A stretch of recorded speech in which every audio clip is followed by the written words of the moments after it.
അസ്സലാമു അലൈക്കും വറഹ്മത്തുള്ളാഹി. അൽഹംദുലില്ലാഹ് വസ്സലാത്തു വസ്സലാമു അലാ റസൂലില്ലാഹ് വഅലാ ആലിഹി വഅസ്ഹാബിഹി അജ്മഈൻ. അമ്മാ ബഅദ്. സഹോദരങ്ങളെ, ലോകത്തമ്മാടിയായ ഇസ്രായേൽ പ്രധാനമന്ത്രി ബെഞ്ചമിൻ നെതന്യാഹുവും അവന്റെ കിങ്കരന്മാരായ ജൂത തമ്മാടികളും പാവപ്പെട്ട ഫലസ്തീനിലെ ജനങ്ങൾക്കുമേൽ നടത്തിക്കൊണ്ടിരിക്കുന്ന നരനായാട്ടുകൾ മനസാക്ഷിയുള്ള ഏതൊരു ജീവിയെയും ഞെട്ടിപ്പിക്കുന്നതാണ്.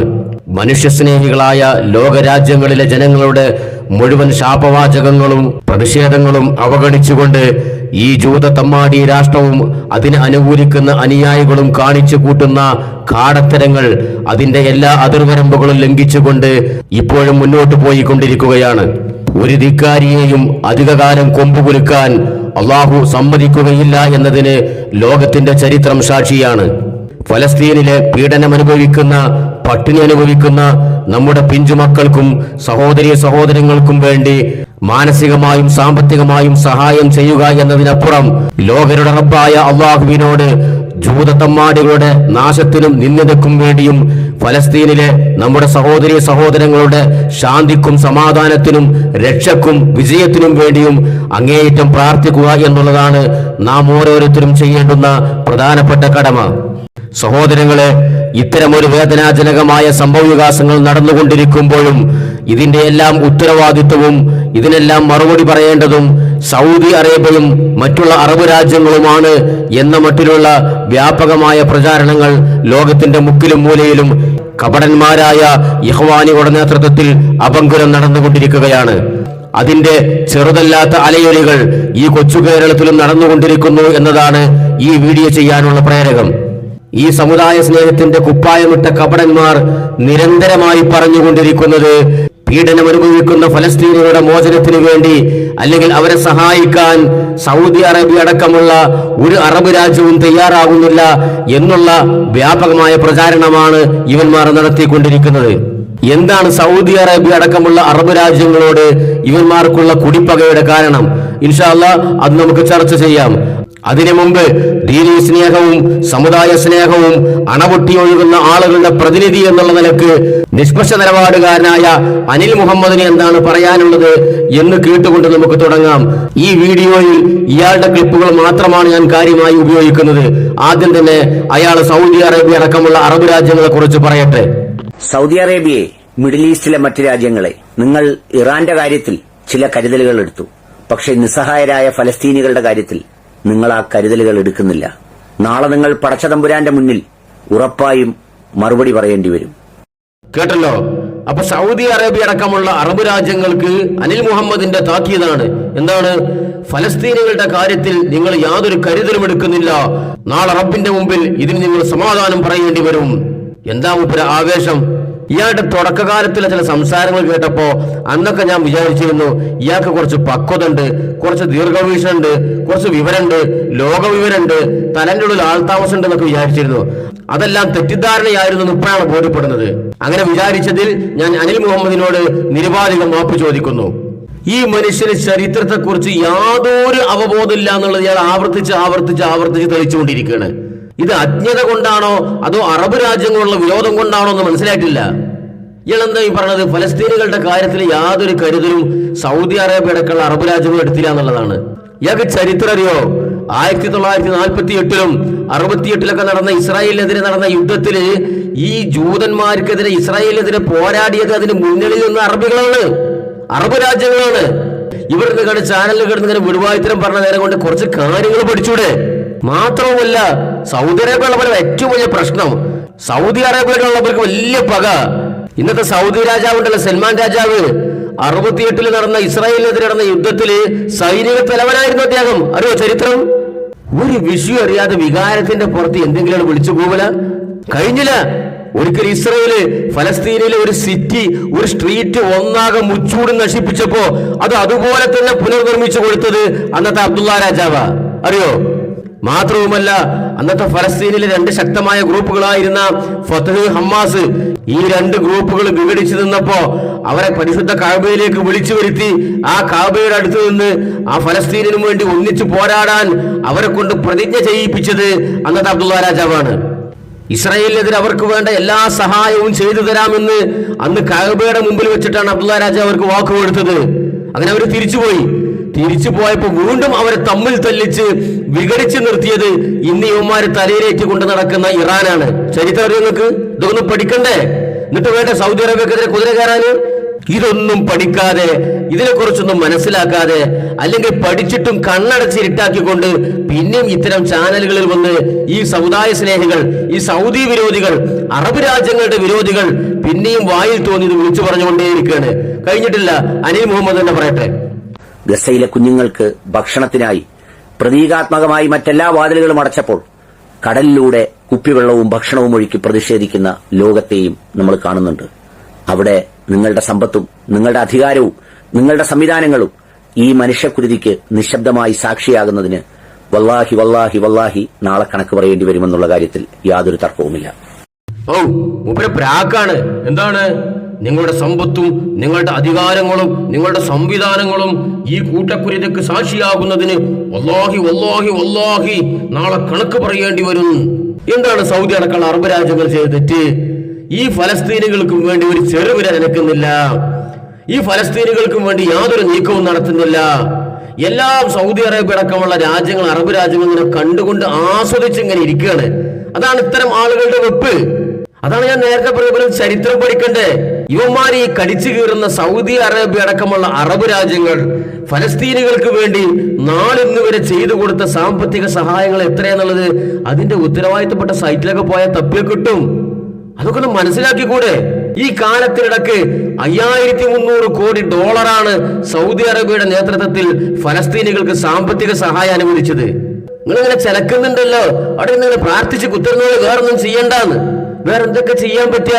ആ ചെയ്യാൻ പറ്റുന്നതിന്റെ മാക്സിമം പരിധിക്കുള്ളിൽ നിന്നുകൊണ്ട് സൗദി അറേബ്യ അടക്കമുള്ള അറബ് രാജ്യങ്ങൾ ഫലസ്തീനികൾക്കും വേണ്ടി രാവ് പകലും ചെയ്തുകൊണ്ടിരിക്കുന്നുണ്ട്. സാമ്പത്തിക സഹായത്തിന് പുറമെ നയതന്ത്ര സംവിധാനങ്ങൾ സൗദി അറേബ്യ അടക്കമുള്ള അറബ് രാജ്യങ്ങൾ സൗദിയുടെ നേതൃത്വത്തിൽ നടത്തുന്ന നീക്കങ്ങൾ ഇന്ന് വിജയം കണ്ടുകൊണ്ടിരിക്കുകയാണ്.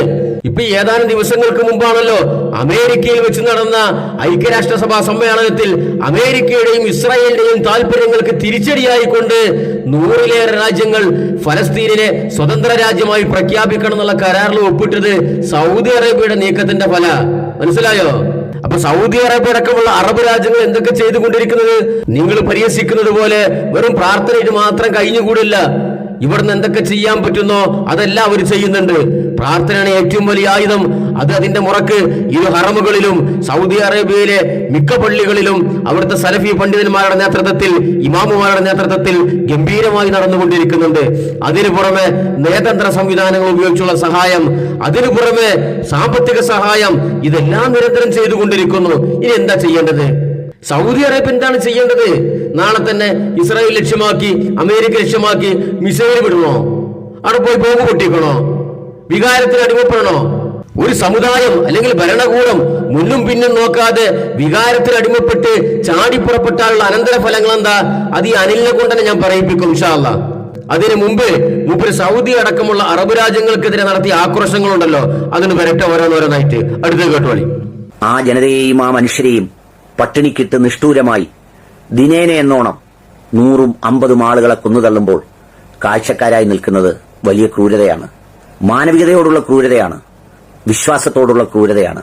നിങ്ങളെ സൃഷ്ടിച്ച അള്ളാഹുവിനോടും നിങ്ങളുടെ അന്ത്യപ്രവാചകനായ മുഹമ്മദ് നബി സല്ലല്ലാഹു അലൈഹി വസല്ലമയോടും അവരുടെ നീതിയോട്, അവരുടെ മനുഷ്യത്വത്തോട്, അവരുടെ കാരുണ്യത്തോട് കാണിക്കുന്ന ക്രൂരതയാണ്. കേട്ടില്ലേ? മൂപ്പർക്ക് ദീനീ സ്നേഹവും സമുദായ സ്നേഹവും മനുഷ്യത്വം അണപ്പൊട്ടി ഒഴുകുകയാണ്. ഇതിങ്ങനെ ഭീഷണി സൗദി അറേബ്യയിലോട്. എന്താണ്? ദിനേന എന്നോണം ഇസ്രായേലി പിശാചുക്കൾ 100 കണക്കിന് ഫലസ്തീനികളെ കൊന്നു തള്ളുമ്പോൾ കാഴ്ചക്കാരായി നോക്കി നിൽക്കുന്നത് വലിയ ക്രൂരതയാണ്. ആ ക്രൂരത എന്തിനോടൊക്കെയാണ് ക്രൂരത? മുമ്പിൽ വേർതിരിച്ച് ഇങ്ങനെ എണ്ണി പറഞ്ഞിട്ടുണ്ട്.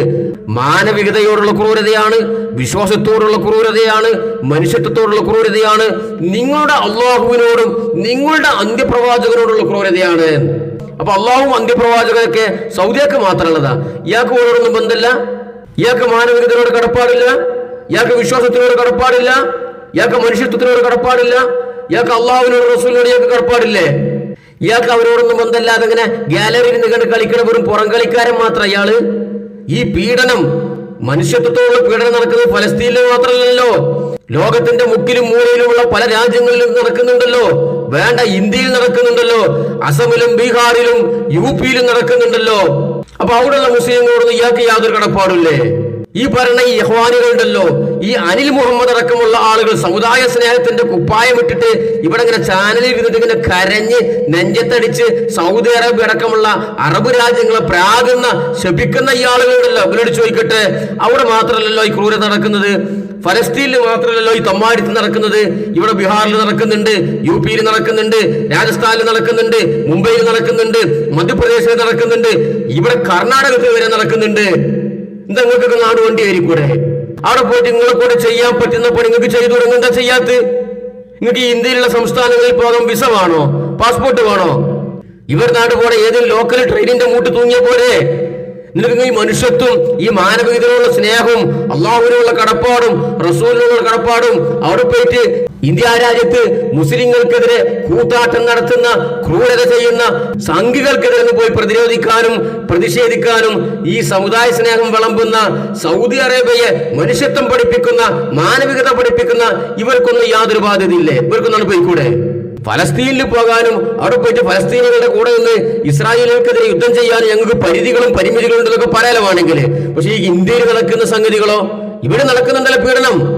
അവിടെ പോയിട്ട് ഈ ആവേശ കമ്മിറ്റിക്കാർക്ക് അവിടെ പോയിട്ട് പ്രതിരോധിക്കാനും പ്രതിഷേധിക്കാനും എന്താണ് തടസ്സം എന്ന് പറഞ്ഞുതരും. അതൊക്കെ പോകട്ടെ, യുവന്മാർക്ക് ശാരീരികമായിട്ട് പ്രതിരോധിക്കാനോ പ്രതിഷേധിക്കാനോ പരിമിതികൾ ഇനി ഭയണ്ടെന്ന് കൂട്ടിക്കോളി. ഈ ഫലസ്തീനികൾക്കും വേണ്ടിയിട്ട് അവിടെ പട്ടിണി കിടക്കുന്ന ആളുകൾക്ക് ഭക്ഷണം വാങ്ങിക്കൊടുക്കാനാണ്, വെള്ളം വാങ്ങിക്കൊടുക്കാനാണ്, വീടുണ്ടാക്കി കൊടുക്കാനാണ് നിങ്ങൾ ഒരു മാസത്തെ ശമ്പളം തരുമെന്ന് ചോദിച്ചാൽ അപ്പൊ കാണാ ഈ സമുദായ സ്നേഹികളുടെ ഈ മനുഷ്യ സ്നേഹികളുടെ തനി നിറം. അപ്പൊ ഇവന്മാർക്കില്ലാത്ത കഷ്ടപ്പാടുണ്ടാവില്ല. ഇവന്മാരെ പട്ടിണിന്റെയും ദാരിദ്ര്യത്തിന്റെ ലിസ്റ്റ് തുറക്കുമാര്. എന്റെ മോൾ അടുത്ത മാസം പ്രസവത്തിന് കൊണ്ടുവരലാണ്, അതിനൊരു സംഖ്യ ചെലവുണ്ട്. എന്റെ പെണ്ണുങ്ങൾക്ക് കുറെ കാലമായി ഊരവേദന തുടങ്ങിയിട്ട് അത് അടുത്ത മാസം മുതൽ ഉഴിച്ചിൽ തുടങ്ങുകയാണ്, അതിനും വേണം 1.5 ലക്ഷം റുപ്യ. ഇപ്പൊ ഭയങ്കര ടൈറ്റാണ്, വലിയ പ്രയാസമാണ് എന്ന് ചോദിച്ചിട്ട് ഉമ്മാര് മുങ്ങണ് കാണാം. ₹1 ഉമ്മാരെയൊന്നും കിട്ടൂല. മനസ്സിലായോ? ഏതെങ്കിലും പള്ളിന് മുമ്പിൽ ഏതെങ്കിലും സാധുക്കള് ഫലസ്തീനികൾക്ക് വേണ്ടി സാമ്പത്തിക സഹായം എന്ന് എഴുതിക്കൊണ്ടൊരു ബക്കറ്റും പൊടിച്ച് വന്നു കഴിഞ്ഞാൽ പേഴ്സിന് തുറന്നിട്ട് അതിന് ഏറ്റവും ചീഞ്ഞളിഞ്ഞ ഏറ്റവും വില കുറഞ്ഞ നോട്ടെടുത്തിട്ട് ഇട്ടുകൊടുത്തിട്ട് തടി തപ്പും. അവിടെ തീരും പോലെ സമുദായ സ്നേഹം. ഇവർക്ക് ഇങ്ങനെ ചാനലിൽ വന്നിട്ട് തൊലിക്കാൻ അവരെ കൊണ്ടൊക്കെ കഴിയുള്ളൂ. മനസ്സിലായോ? സുഹൃത്തുക്കളെ, യുവമാരി സൗദി അടക്കമുള്ള അറബ് രാജ്യങ്ങളുടെ മേൽ കുതിര കയറുമ്പോൾ എന്താ അതിന് കാരണം എന്നോ? ഇതിന്റെ പിന്നിലൊക്കെ ചില അജണ്ടകളുണ്ട്. യുവമാർക്ക് പുതിയ നേതൃത്വം വന്നിട്ടുണ്ട്. ലോക മുസ്ലിങ്ങളുടെ നേതാവ് ആരാന്നറിയോ?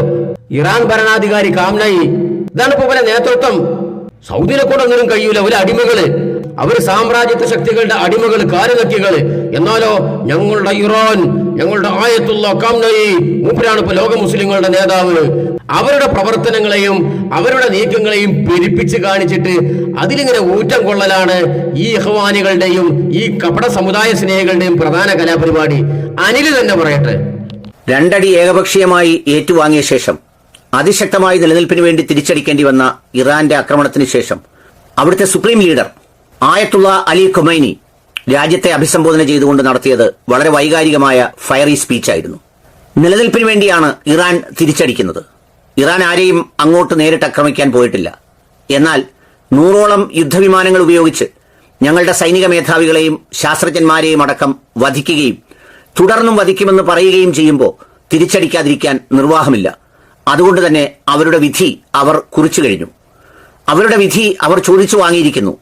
അവരെ കാത്തിരിക്കുന്നത് വേദനാകരവും ദുഃഖകരവുമായ ദിവസങ്ങളാണ്. ഇനി ഇറാന്റെ കരസേനയും ആക്രമണം തുടങ്ങാൻ പോവുകയാണ്. ഇത് ഇറാനും ഇസ്രായേലും തമ്മിൽ നടന്ന യുദ്ധത്തിന്റെ പശ്ചാത്തലത്തിൽ ചെയ്ത വീഡിയോ ആണ്. അന്ന് ഇവിടുത്തെ ചില ആളുകൾക്ക്, ഈ അനിൽ മുഹമ്മദ് അടക്കമുള്ള ആളുകൾക്ക്, ഈ ഇഖ്വാനികൾക്ക് ലോകത്തിന്റെ നേതാവ് ഈ ഇറാന്റെ നേതാവായ ഖാംനഈ ആയിരുന്നു. എന്ത് ആവേശത്തിലായിരുന്നു ചില ആളുകൾ മൂപ്പരെ അവതരിപ്പിച്ചിരുന്നറിയോ? എന്താണ് ഈ വീഡിയോന്റെ ടൈറ്റിലൊക്കെ എന്താണെന്നറിയോ? തുടങ്ങി തീർക്കും എന്ന് പറഞ്ഞാല് ഇസ്രായേൽ യുദ്ധം തുടങ്ങി ഞങ്ങൾ തീർക്കും. അവരെ കാത്തിരിക്കുന്നത് വേദനാജനകമായ നാളുകളാണ്. അവരുടെ വിധി അവർ ചോദിച്ചു വാങ്ങിയതാണ്. ഇനി അവരെ വിടൂല. ഇറാന്റെ കരസേന കൂടി രംഗത്തിറങ്ങിയിട്ടുണ്ട്. ഇനി ഇസ്രായേലിന്റെ അന്ത്യമാണ് കാണാൻ പോകുന്നത്. ഇസ്രായേലിന്റെ കൂട്ട തകർച്ചയാണ് കാണാൻ പോകുന്നത്. ലോക മുസ്ലിങ്ങളുടെ നായകനായ ഖാംനഈ അവതരിച്ചിരിക്കുന്നു. സൗദിക്ക് കഴിയാത്തത്, അറബ് രാജ്യങ്ങൾക്ക് കഴിയാത്തത് ഏതാനും ദിവസങ്ങൾക്കുള്ളിൽ ഇറാൻ ഇസ്രായേലിനെ പൊടിപടലമാക്കും, കാത്തിരുന്ന് കാണുക. എന്തായിരുന്നു ആവേശ കമ്മിറ്റിക്കാരുടെ ആവേശം? ഇവിടെ നിന്നിപ്പോ എന്തായി? ഞാൻ ചോദിക്കട്ടെ, ഈ ഇറാൻ ഇസ്രായേൽ യുദ്ധത്തിൽ നിന്നും അനിൽ മുഹമ്മദ് അടക്കമുള്ള ആളുകള് ഒരു ചുക്കും ചുണ്ണാമ്പും പഠിച്ചിട്ടില്ലേ? നിങ്ങൾക്ക് എന്റെ പൈന്ന് മനസ്സിലായി? 1 മാസത്തോളം 1.5 മാസത്തോളം യുദ്ധം ഉണ്ടായല്ലോ. എന്താണ് ആറ്റിക്കുറുക്കിയിട്ട് നിങ്ങൾക്ക് ഇന്ന് കിട്ടിയ സന്ദേശം? എന്താണ്? ഇറാൻ തോറ്റു എന്നാണോ, ഇറാൻ ജയിച്ചു എന്നാണോ? നിങ്ങളൊന്ന് പറഞ്ഞേരി. നിങ്ങൾ ഇതിനെ വീഴ്ച ചെയ്ത് മറുപടി പറയും. ഞങ്ങൾക്കൊന്ന് കേൾക്കാൻ താല്പര്യമുണ്ട്. ഇസ്രായേൽ തുടങ്ങി ഞങ്ങൾ തീർക്കുന്നതായിരുന്നല്ലോ കാംനൈന്റെ വെല്ലുവിളി. അത് ഏറ്റുപിടിച്ചിട്ടായിരുന്നല്ലോ ഇവിടുത്തെ ചില ആവേശ കമ്മിറ്റിക്കാര് ചർവീത ചർവണം നടത്തിയിരുന്നത്, സൗദി അറേബ്യ അടക്കമുള്ള രാജ്യങ്ങളുടെ നെഞ്ചത്തെ കുതിര കയറിയിരുന്നത്. ശരി, നിങ്ങൾ പറയുന്നത് പോലെ തന്നെ ഇസ്രായേലിനെ നേരിടാനുള്ള ഒരു ആണത്വം സൗദി അറേബ്യ അടക്കമുള്ള രാജ്യങ്ങൾക്കില്ല. ആയുധം ഇല്ല എന്നുള്ള കാര്യത്തിൽ എന്തായാലും എല്ലാവരും സമ്മതിച്ചല്ലോ. എന്നാൽ ആണത്വവും ആയുധവുമുള്ള ഇറാൻ ഇസ്രായേലുമായി യുദ്ധം ചെയ്തിട്ട് എന്താണ് ഇവിടെ സംഭവിച്ചത്? ലോകത്ത് ന്യൂക്ലിയർ പവറുള്ള ഒരു രാജ്യമാണ് ഇറാന്. ആ ആണവായുധ ശക്തിയായ ഇറാൻ വിചാരിച്ചിട്ട് ഇസ്രായേലിനെ എന്തെങ്കിലും ചെയ്യാൻ കഴിഞ്ഞോ? ഇറാൻ ഇസ്രായേൽ ഉണ്ടാക്കിയ നാശനഷ്ടങ്ങളുടെ 10 ഇരട്ടിയാണ് ഇസ്രായേൽ ഇറാനിൽ ഉണ്ടാക്കിയത്. ഇനി ഞങ്ങൾ ഇസ്രായേലിനെ തീർക്കും, ചാമ്പലാക്കും, പൊടിപടലമാക്കും. ഇതാ വേദനാജനകമായ ശിക്ഷയാണ് അവർക്ക് വരാൻ പോകുന്നത്, അവരുടെ നാളുകൾ എണ്ണപ്പെട്ട് കഴിഞ്ഞു എന്നൊക്കെ പറഞ്ഞിട്ട് അതിനുശേഷമാണ് ചരിത്രത്തിൽ മുമ്പൊന്നും ഇല്ലാത്ത വിധം ഈ ഫലസ്തീനിൽ ഇസ്രായേൽ നരനായിട്ട് നടത്തിക്കൊണ്ടിരിക്കുന്നത്. നിങ്ങൾക്ക് എന്താ ചെയ്യാൻ കഴിഞ്ഞു ഇറാൻ ഇസ്രായേലിന്? എന്താ സംഭവിച്ചത്? അപ്പൊ പറയും അത് ട്രംപ് വിളിച്ചു പറഞ്ഞിട്ടാണ്, അമേരിക്ക ഇടപെട്ടിട്ടാണ്. ട്രംപ് ആരാടോ? ഈ കാമനൈന്റെ അമ്മായിന്റെ മോനോ? തന്നെ ട്രംപിനെ വിളിച്ചു പറയുമ്പോഴത്തേനാണ് ഈ നിർത്തല യുദ്ധം. നിങ്ങൾക്ക് അമേരിക്കനോടും താല്പര്യമില്ലല്ലോ, ട്രംപിനോടും താല്പര്യമില്ലല്ലോ. അപ്പൊ ഇസ്രായേലിനെ നാശമാക്കാൻ, നശിപ്പിക്കാൻ, തകർത്ത് തരിപ്പണമാക്കാനുള്ള പവറും ശക്തിയും എല്ലാം അവസരവും നിങ്ങൾക്ക് ഒത്തുവന്നിട്ട് ട്രംപ് പറഞ്ഞതിന്റെ പേരിൽ നിങ്ങൾ ആ യുദ്ധം അവസാനിപ്പിക്കാൻ പാടുണ്ടോ? ലോകത്തെമ്മാടിയായ, ലോക മുസ്ലിങ്ങളുടെ ശത്രുവായ, ഫലസ്തീനികളുടെ ശത്രുവായ ഈ ഇസ്രായേലിനെ നശിപ്പിച്ച് നാമാവിശേഷമാക്കാനുള്ള അവസരം വന്നിട്ട് ട്രംപ് പറഞ്ഞതിന്റെ പേരിൽ നിങ്ങൾ പിൻവാങ്ങിയെന്നാ പറയണത്. അപ്പൊ നിങ്ങളും അമേരിക്കന്റെ അടിമകളല്ലേ, ട്രംപിന്റെ അടിമകളല്ലേ? അല്ലെങ്കിൽ നിങ്ങൾ എന്ത് പറയണം? ഇതാ ഇറാനും ഇസ്രായേലിന്റെ മുമ്പിൽ പത്തി മടക്കേണ്ടി വന്നതാണ് എന്ന് പറയണങ്ങള്. അങ്ങനെയാണെങ്കിൽ സൗദി അറേബ്യ അടക്കമുള്ള അറബ് രാജ്യങ്ങളുടെ മേൽ നിങ്ങൾ കുതിര കയറുന്നതിൽ എന്തർത്ഥമാണുള്ളത്? എന്ത് ന്യായീകരണമാണുള്ളത്? എന്ത് ആത്മാർത്ഥതയാണുള്ളത്? കാരണം ന്യൂക്ലിയർ പവറുള്ള ഇറാൻ പോലും ഇസ്രായേലിന്റെ മുമ്പിൽ മുട്ടുകുത്തിയെങ്കിൽ സൗദിക്ക് എന്ത് ചെയ്യാൻ കഴിയുമെന്നാണ് നിങ്ങൾ പറയുന്നത്? അറബ് രാജ്യങ്ങൾക്ക് എന്ത് ചെയ്യാൻ കഴിയുമെന്നാണ് നിങ്ങൾ പറയുന്നത്? നിങ്ങൾ പറഞ്ഞു മനസ്സിലാക്കി തരും ഞങ്ങൾക്കത്. നിങ്ങൾ പറയേണ്ടത് സൗദി ഇടപെടണില്ല, സൗദി യുദ്ധം ചെയ്യുന്നില്ല, അറബ് രാജ്യങ്ങൾ നിഷ്ക്രിയരാണെന്ന് പറയണ്ടല്ലോ.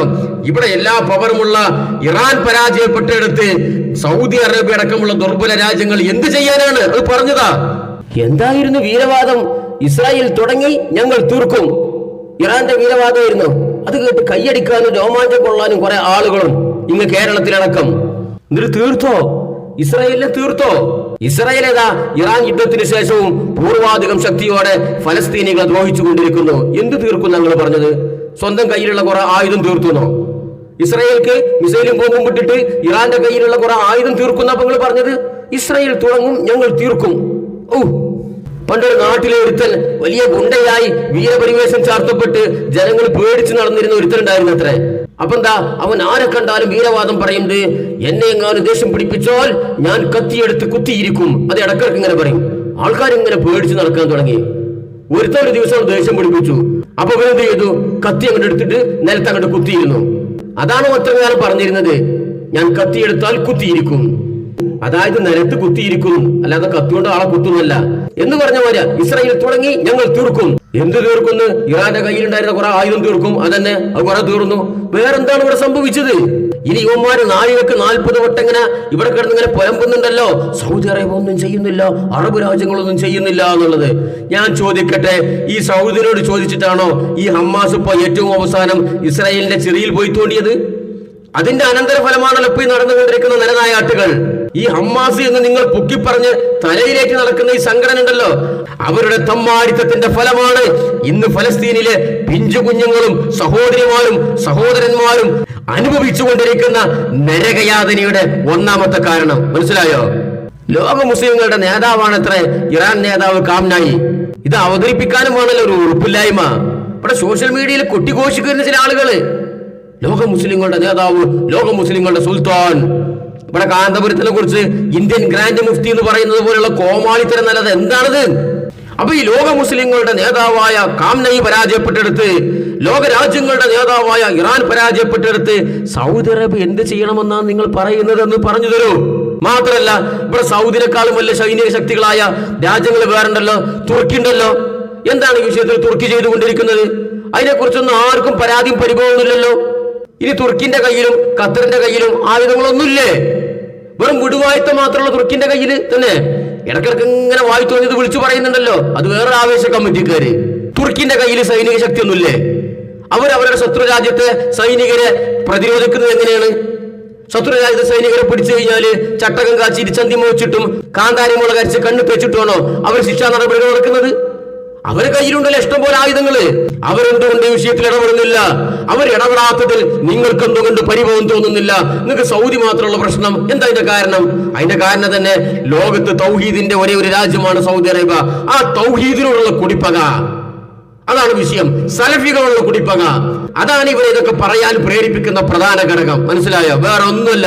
സമുദായ സ്നേഹവുമല്ല, ദീനി സ്നേഹവുമല്ല, ഒരു ചുക്കും ചുണ്ണാമ്പുമല്ല. ഇവർക്ക് സൗദിക്കെതിരെ കൊരക്കാൻ ഒരു അവസരം കിട്ടിക്കഴിഞ്ഞാൽ ഇവർ വിടൂല. അതാണ് ഇവരെ പ്രശ്നം. അല്ലെങ്കിൽ നിങ്ങളൊന്ന് പറഞ്ഞേരി, ഇവിടുത്തെ സമുദായ സ്നേഹികളുടെ, ദീനി സ്നേഹികള്, നിങ്ങൾ രൂപരേഖ ഉണ്ടാക്കി തരി. എന്താണ് ഈ വിഷയത്തിൽ സൗദി ചെയ്യേണ്ടത്? നിങ്ങൾ അവതരിപ്പിച്ചു തരി. സൗദി ഉലമാക്കളായിട്ട് ഞങ്ങൾക്കൊണ്ട് ബന്ധം, ഞങ്ങളൊന്ന് പറഞ്ഞു കൊടുക്കട്ടോൾക്ക്. ഇവിടെ കേരളത്തിലുള്ള ചില ദീനീ സ്നേഹികളായ ക്ലീൻ ഷേവ് മൊണ്ണകൾ അവരവതരിപ്പിച്ച രൂപരേഖകളാണ്. ഇങ്ങനെയൊക്കെ നിങ്ങൾ ചെയ്യേണ്ടത്, ഇസ്രായേലിനെതിരെ നിങ്ങൾ ഇന്ന രീതിയിലൊക്കെ യുദ്ധം ചെയ്യേണ്ടതുണ്ട് എന്ന് ഇവിടുത്തെ സമുദായ സ്നേഹികൾ ഇവിടെ നിരന്തരം പുലമ്പിക്കൊണ്ടിരിക്കുകയാണ്. ഞങ്ങൾ അവതരിപ്പിക്കുക. നിങ്ങളൊന്ന് പറഞ്ഞേരി, എന്താണ് സൗദി അറേബ്യ ചെയ്യേണ്ടത്? സഹോദരങ്ങളെ, അന്ധമായ അമിതമായ സൗദി വിരോധം തലയിൽ കയറിയിട്ട് ഇവന്മാരുള്ള പണി ചാനലിലൊക്കെ വന്നിരുന്നിട്ട് സൗദി വിരോധം ഇങ്ങനെ പൊലിപ്പിച്ച് കാണിക്കുക. സൗദിന്റെ കണ്ണിൽ വല്ല കരടും മൂന്നിട്ടുണ്ടോ എന്ന് തപ്പി നടക്കല, ഭൂതക്കണ്ണാടി വെച്ച് നോക്കല അവന്മാരെ പരിപാടി. ഇവന്മാരെ തലയിലേക്ക് നടക്കുന്ന കുറെ ആളുകളുടെ സമുദായ സ്നേഹികള്, ഇവിടുത്തെ ഈ ആവേശ കമ്മിറ്റിക്കാരന്മാര്, ഹമ്മാസ് പോലുള്ള ഹിസ്ബുള്ള എന്നു പേരുള്ള ഹിസ്ബു ഷൈത്താൻ, ഇത്തരം ചില ആളുകളുണ്ടല്ലോ. ഇവരൊക്കെ ലോകത്തിന്റെ മുസ്ലിങ്ങളുടെ രക്ഷകന്മാരെന്നാണ് ഇവന്മാരെ വെപ്പ്. മനസ്സിലായോ?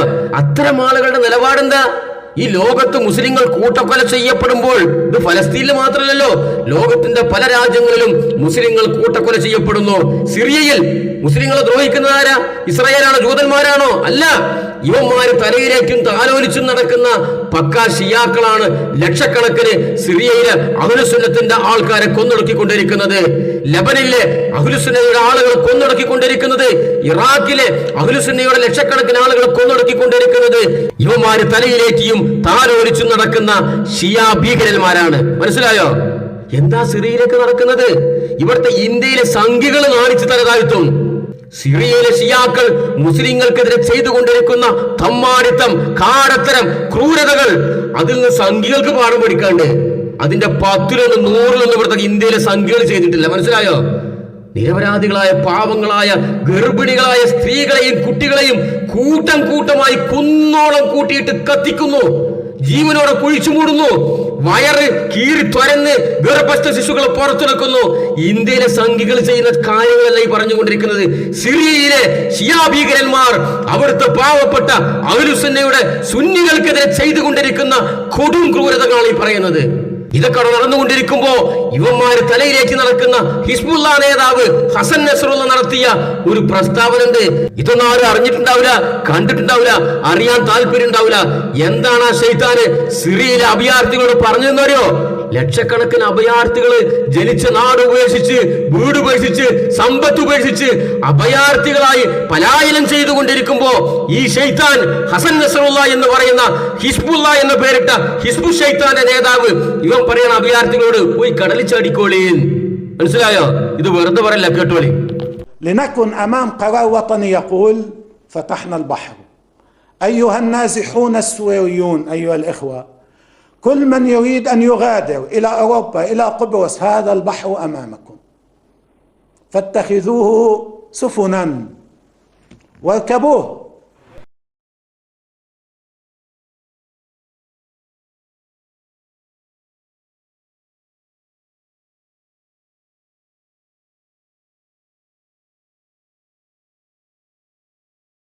കേട്ടില്ലേ സഹോദരങ്ങളെ? ഇവന്റെ പേരെന്താണെന്നറിയോ? ഹസൻ നസ്റുള്ള. നസ്റുല്ലാ എന്നാണ് അള്ളാന്റെ സഹായം. ഇവരുടെ പേര് നസ്റു ശൈത്താൻ എന്നാണ്. ശൈത്താന്റെ കൂട്ടാളിയാണ് ഇവന്.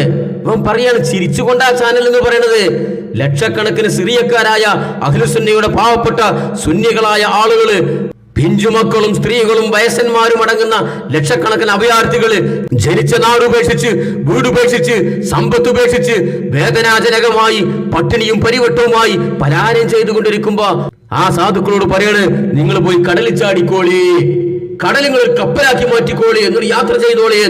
ഇവന്റെ അമ്മായി കാക്കേറ്റ കടലിന്റെ അടിയിൽ കയ്യും പിരിച്ച് കാത്തിരിക്കണ്ട ഈ സാധുക്കളെ രക്ഷപ്പെടുത്താന്. ചിരിച്ചു കണ്ടവൻ പറയണത്. ഇവനൊക്കെയാണ് ഇവിടുത്തെ ഇഖ്വാനികളുടെ നേതാവ്. ഇവന്മാര് തലയിലേറ്റി കൊണ്ടു നടക്കുന്ന നേതാക്കന്മാരെ കോലാണത്. മനസ്സിലായോ? ഇതിലൊന്നും ആർക്കും പരാതിയില്ല, പരിഭവമില്ല. ഇതൊക്കെ ഇവിടുത്തെ ഒരു സലഫി പറഞ്ഞാൽ എന്തായിരിക്കും ഇവിടുത്തെ പുകില്? സലഫികൾ ഇത് പറയില്ല. പക്ഷെ നിങ്ങൾ സങ്കല്പിച്ചു നോക്കി, ഏതെങ്കിലും സലഫിന്റെ വായിന്ന് അറിയാതെ ഇങ്ങനത്തെ ഒരു വാക്കെങ്ങാനും വന്നു കഴിഞ്ഞാൽ ഇവന്മാരെ എന്തായിരിക്കും ഇവിടെ പ്രകടനം നടത്തൂലേ? തെരുവിൽ മുദ്രാവാക്യം വിളിക്കൂലേ? അപ്പൊ ഉമ്മാരെ സമുദായ സ്നേഹം ഉണരൂലേ, പൊട്ടിയൊരിക്കൂലേ? ഇല്ലേ? ഇത് പറഞ്ഞത് ഇവന്മാരെ തലയിലേക്ക് നടക്കുന്ന ആൾക്കാരാണ്, കുഴപ്പമില്ല. ഇനി ഇതൊക്കെ പറയുമ്പോൾ ഇവിടുത്തെ ഇഖ്വാനികളും ഈ കപട സമുദായ സ്നേഹികളും പറയുമായിരിക്കും, ഹസൻ നസ്റുള്ള പറഞ്ഞത് എന്താണ് തെറ്റ്, കടലിൽ ചാടിക്കോളി എന്നല്ലേ, നീ മരിക്കുമ്പോൾ വെള്ളം കിട്ടാതെ മരിക്കണ്ട, വെള്ളം കുടിച്ച് മരിച്ചോട്ടെ എന്നുള്ള ആ വിശാല മനസ്കത കൊണ്ട്, ആ കരുണ കൊണ്ടാണ് മൂപ്പരങ്ങനെ പറഞ്ഞത് എന്ന് പറഞ്ഞ് ന്യായീകരിക്കുന്ന ഇഖ്വാനികളും ഇവിടെ ഉണ്ടായിരിക്കാം. കാരണം ഇവരെ പ്രശ്നം സമുദായ സ്നേഹമൊന്നുമല്ല.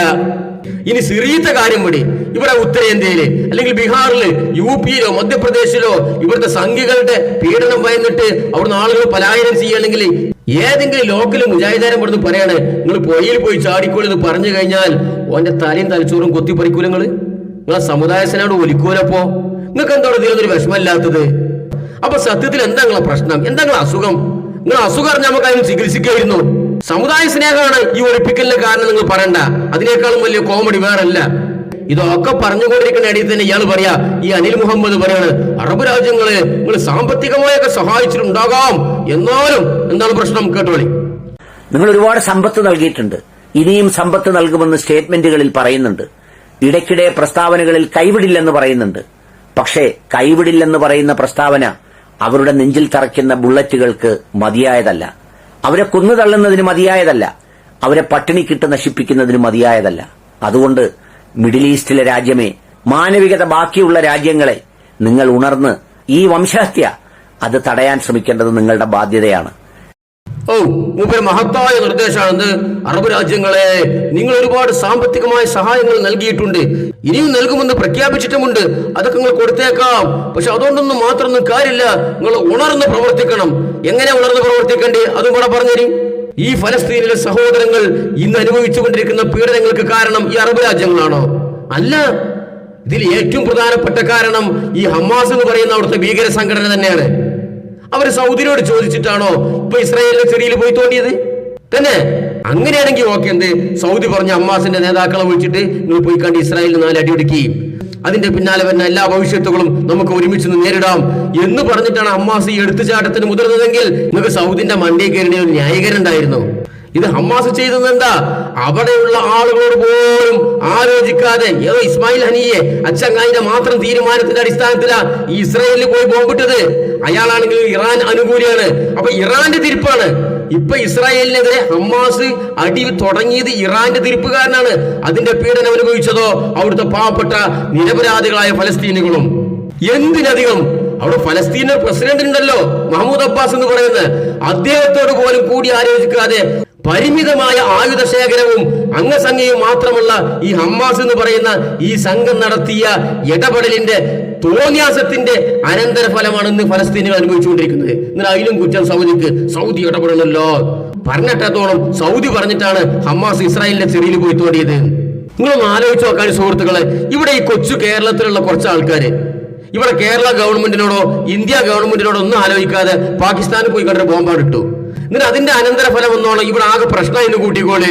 എന്നിട്ട് പറഞ്ഞ കുറച്ച് ആൾക്കാർ പറയാണ് ഇന്ത്യ ഗവൺമെന്റ് ഇടപെടുന്നില്ല, കേരള ഗവൺമെന്റ് ഇടപെടുന്നില്ല, മറ്റുള്ള രാജ്യങ്ങൾ ഇടപെടുന്നില്ല എന്ന് പറഞ്ഞു കഴിഞ്ഞാൽ എന്ത് കോമാളിത്തരമാണ്, എന്തൊരു വിരോധാഭാസമാണ്. അതുപോലല്ലേ ഈ സംഗതി. ഇനി ഹമാസ് എന്ന് പറയുന്ന സാധനം ഫലസ്തീനുകൾക്ക് വേണ്ടി എന്താ ചെയ്തത്? ഹമാസ് പോയിട്ട് ഇസ്രായേലി സൈനികർക്കിടയിൽ ബോംബിട്ട് അവർ തിരിച്ചു വന്ന് സുഖമായിട്ട് ബങ്കറിൽ ഒളിച്ചിരുന്നു. പാവപ്പെട്ട ഫലസ്തീനികൾ അതിന്റെ കെടുതി അനുഭവിച്ചു കൊണ്ടിരിക്കുന്നു. എന്താ പറച്ചില്? ഞങ്ങൾ ഫലസ്തീനികൾക്ക് വേണ്ടി പോരാടുന്ന ആളുകളാണ്. അവരെ കൂട്ടക്കുരുതിക്ക് വിട്ടുകൊടുത്തിട്ട് ഇവന്മാര് ബങ്കറിൽ ഒളിച്ചിരിക്കുക. ഹമാസിന് വീരപരിവേഷം നൽകുന്ന സമുദായ സ്നേഹികളോട് ചോദിക്കട്ടെ, ഇവിടെ ഇസ്ലാമിക ചരിത്രത്തില്, ഇസ്ലാമിക യുദ്ധ ചരിത്രത്തില് ഇങ്ങനെയുള്ള സംഭവങ്ങളുണ്ടോ? സാധാരണക്കാരായ ജനങ്ങളെ കൊലക്ക് കൊടുത്തിട്ട് സൈനികർ ഒളിച്ചിരിക്കുക, അങ്ങനെ ഒരു സംഭവം ഇസ്ലാമിക ചരിത്രത്തിൽ എവിടെയെങ്കിലും കേട്ടിട്ടുണ്ടോ? മാത്രമല്ല, റസൂലുള്ളാഹി സ്വല്ലല്ലാഹു അലൈഹി വസല്ലം കാലത്ത് നടന്ന യുദ്ധങ്ങൾ, അതിനുശേഷം നടന്ന യുദ്ധങ്ങൾ, അവര് ജനങ്ങളുടെ സുരക്ഷിതത്വം, സ്ത്രീകളുടെയും കുട്ടികളുടെയും വൃദ്ധന്മാരുടെയും സുരക്ഷിതത്വം ഉറപ്പാക്കിയിട്ട് യുദ്ധത്തിന് പോകുക. മദീനക്ക് ചുറ്റും കിടങ്ങുണ്ടാക്കിയത് എന്തിനാ? ശത്രുക്കളും കൊണ്ട് കടന്നു വന്നിട്ട് തങ്ങളുടെ നാട്ടിലെ സ്ത്രീകളെയും നിരപരാധികളെയും കുട്ടികളെയും കൊല്ലാതിരിക്കാനും കൂടിയാ. മനസ്സിലായോ? അതാണ് ഇസ്ലാമിക യുദ്ധ ചരിത്രം. അല്ലാതെ ശത്രുക്കളുടെ അടി പോയി ബോംബിട്ടിട്ട് ഈ ബോംബിട്ട വീരന്മാര്, വീരശൂര പരാക്രമികള്, അവര് ബങ്കറിൽ ഒളിച്ചിരിക്കുക.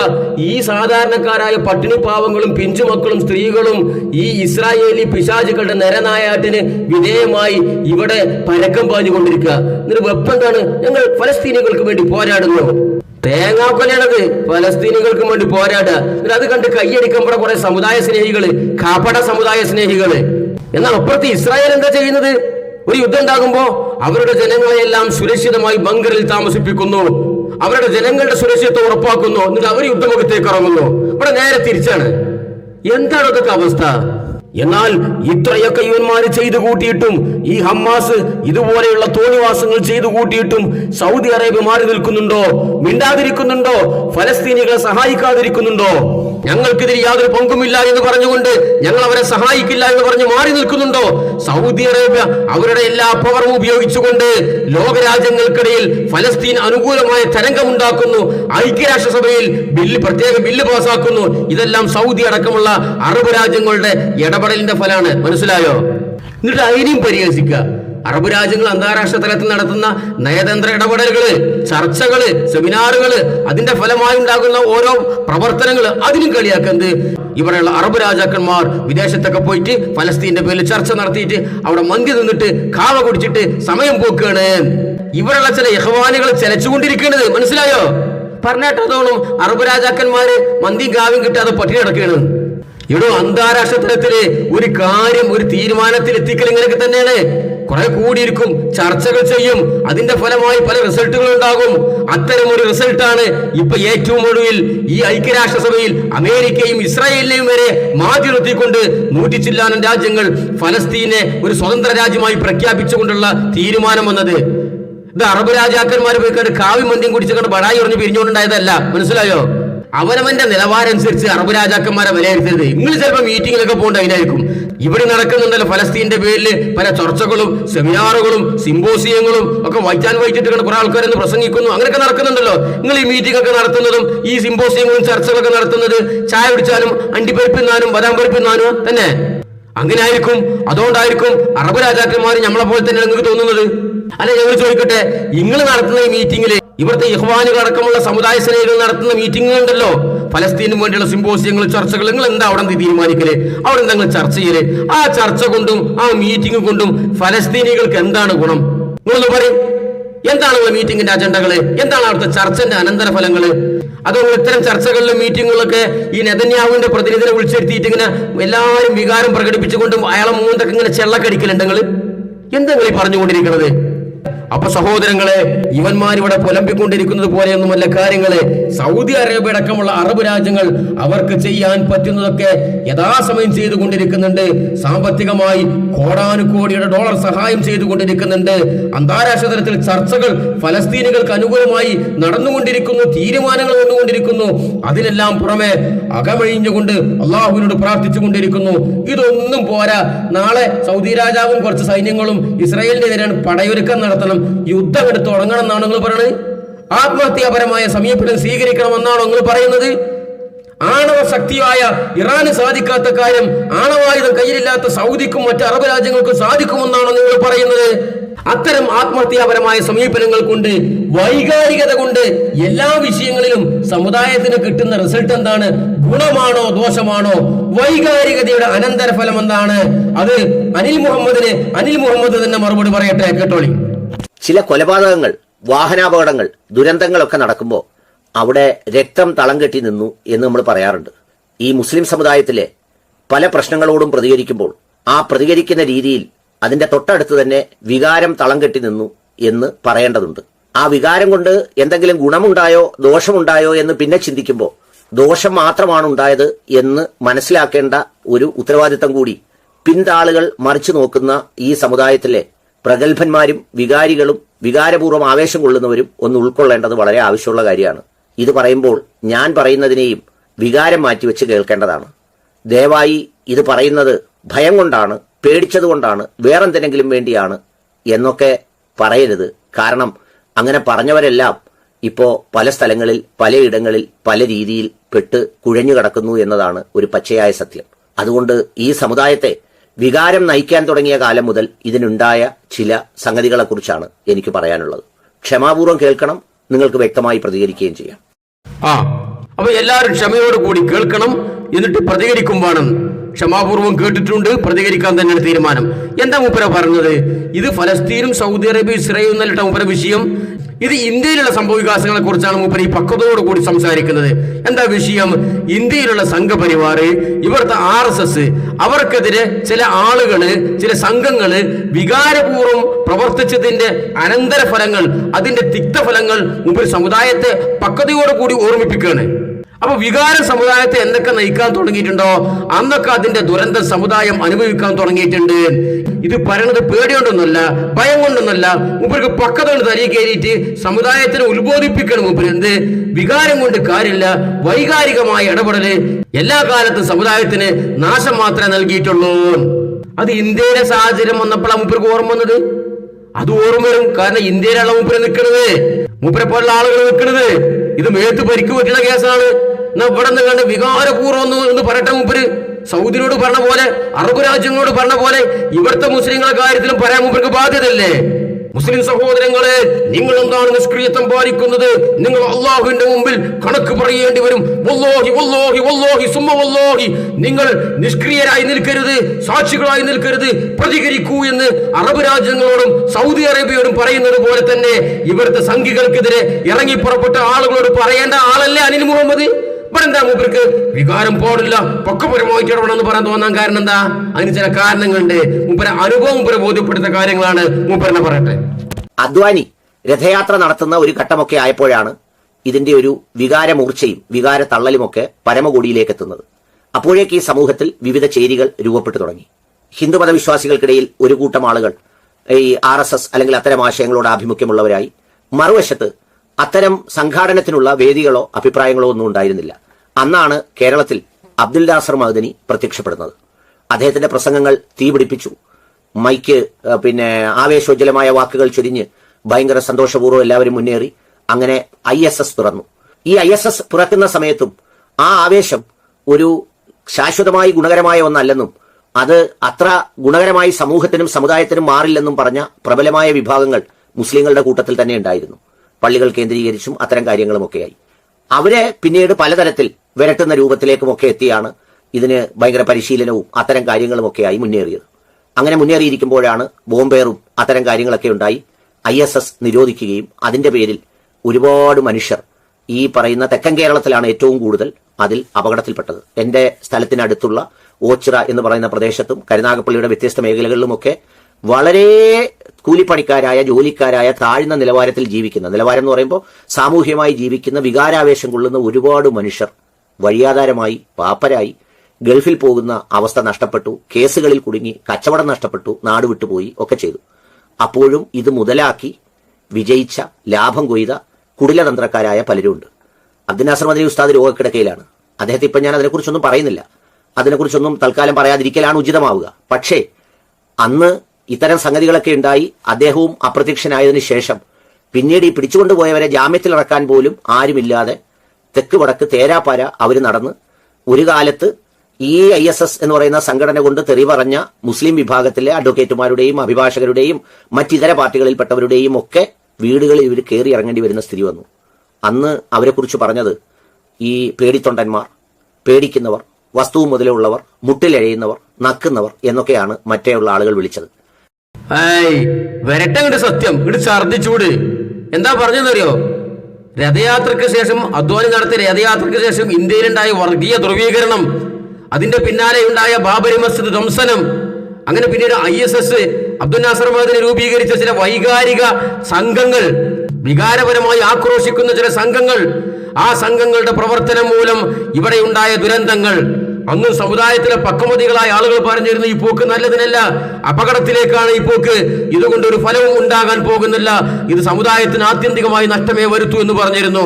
അതൊന്നും കേൾക്കാതെ ഈ ISS പോലെയുള്ള നാസർ മദിയുടെ നേതൃത്വത്തിലുള്ള ചില സംഘങ്ങൾ വൈകാരികമായ ചില ഇടപെടൽ നടത്തിയപ്പോ അതിന്റെ ദുരന്തം തെക്കൻ ജില്ലയ്ക്ക് ആഞ്ഞു വീശിയത്ര ആ കാറ്റ്. മൂപ്പര വീടിന്റെ അടുത്തൊക്കെ ചെന്നു. അപ്പോഴാണ് മൂപ്പർക്ക് അത് ബോധ്യപ്പെട്ടത് വലിയ അപകടമാണ്. അപ്പൊ എന്താ സംഭവം തിരിഞ്ഞോ? ഇന്ത്യ രാജ്യത്ത് എല്ലാ രംഗത്തും മുൻപന്തിയിൽ നിൽക്കുന്ന അധികാര സ്ഥാനങ്ങളിൽ സ്വാധീനമുള്ള, ഭരണതലത്തിൽ സ്വാധീനമുള്ള, എല്ലാ രംഗത്തും സ്വാധീനമുള്ള സംഘപരിവാറിനെതിരെ ഇവിടെയുള്ള ചില കൊച്ചു സംഘങ്ങൾ സായുധ കലാപവുമായി പുറപ്പെട്ടു കഴിഞ്ഞാൽ അതിന്റെ അനന്തരഫലം വളരെ അപകടകരമാണ് എന്ന് ചാനലിൽ വന്നിരുന്നിട്ട് ഇയാൾ പറയണേ. അപ്പൊ ഇതേ അവസ്ഥ തന്നെയല്ലേ ഈ ലോക പോലീസായ അമേരിക്കയും ഇസ്രയേലും അടങ്ങുന്ന ലോക വൻ ശക്തികൾക്കെതിരെ അവരുടെ 10 പോലും ആയുധശേഖരമില്ലാത്ത, ശക്തിയില്ലാത്ത, സ്വാധീനമില്ലാത്ത അറബ് രാജ്യങ്ങൾ ഇടപെട്ടാലും ഇതുതന്നെയല്ലേ അനിലെ അവസ്ഥ? അവിടെ എന്താ ഒരു വ്യത്യാസം, ഒരു സൗണ്ട് വ്യത്യാസം, ഒരു നിലപാട് വ്യത്യാസം? എന്താ അവിടെ മാത്രം ഒരു പ്രശ്നങ്ങൾക്ക്? എന്നിട്ട് ഇയാൾ പറയണേ, അന്ന് ഈ ISSഉം ഈ നാസർ മദനി ഉണ്ടല്ലോ, അവരുടെ ഈ നിലപാടിനെതിരെ ചില ആൾക്കാർ സംസാരിച്ചപ്പോ വിളിച്ച വിളിപ്പേരെന്തായിരുന്നു അറിയോ? പേടിത്തണ്ടന്മാർ, പൊട്ടന്മാർ, മുട്ടിലഴിയുന്നവർ. ഇന്ന് അനിൽ മുഹമ്മദ് അടക്കമുള്ള ആളുകൾ അറബ് രാജ്യങ്ങളെയും സൗദി അറേബ്യയെയും നോക്കി ആക്രോശിക്കുന്ന, വിളിക്കുന്ന അതേ വിളിപ്പേരുകൾ. നിങ്ങൾക്ക് കാര്യം തിരിഞ്ഞോ? സംഗതി തിരിഞ്ഞോ? അതോ ഇനിയും തിരിഞ്ഞിട്ടില്ല നിങ്ങൾക്ക്? നിങ്ങളിടുമ്പോ ഒരു ബർമൂഡ, ബാക്കിയുള്ളവരിട്ടൊരു വള്ളി ടൗസർ, അത് എവിടുത്തെ നിലപാടാ ചങ്ങായി? കഴിഞ്ഞിട്ടില്ല. ചില സമയത്ത് മുമ്പ് ഒരു ബോധോദയാണ്. അപ്പൊ നമുക്ക് സത്യം പറയും. ചിലപ്പോ അന്നത്തെ ആ വൈകാരിക കമ്മിറ്റിന്റെ ഒരു നേതാവ് ഉണ്ടായിരുന്നു, ആര്? ഇബ്രാഹിം സുലൈമാൻ സേഠ് സാഹിബ്. അദ്ദേഹത്തെ കുറിച്ച് ഈ അനിൽ മുഹമ്മദ് തന്നെ പറയട്ടെ. ഇത് അങ്ങോട്ട് അപ്രത്യക്ഷമായി വരുന്ന ഒരു സാഹചര്യം വന്നപ്പോഴാണ് ഈ ബാബറി മസ്ജിദ് പൊളിക്കലും അതുമായി ബന്ധപ്പെട്ട വിഷയവുമൊക്കെ വന്നത്. അപ്പോ ഈ മാധ്യമവും അതിലെ ജമാഅത്ത് ഇസ്ലാമിയിലെ ചില ആളുകളും എല്ലാം കൂടി തീ പിടിച്ച് കത്തിച്ചു. അന്ന് ശാന്തമാകാൻ പറഞ്ഞ മുസ്ലിം ലീഗ് അവര് കുഴക്കൊട്ടയാണ്, വാഴക്കയാണ്, അവരെ ഒന്നും കൊള്ളത്തില്ലെന്നൊക്കെ പറഞ്ഞ് വല്ലാത്ത ബഹളവും ഒച്ചപ്പാടും ഒക്കെ ഉണ്ടാക്കി കത്തിച്ചു വിട്ടുകൊടുത്തു. ആ ആവേശത്തിലാണ് ബഹുമാന്യനായ സുലൈമാൻ സേഠ് സാഹിബ് അടക്കമുള്ളവർ വ്യത്യസ്തമായ ശബ്ദം പുറപ്പെടുവിച്ച് പുറത്തിയാടിയത്.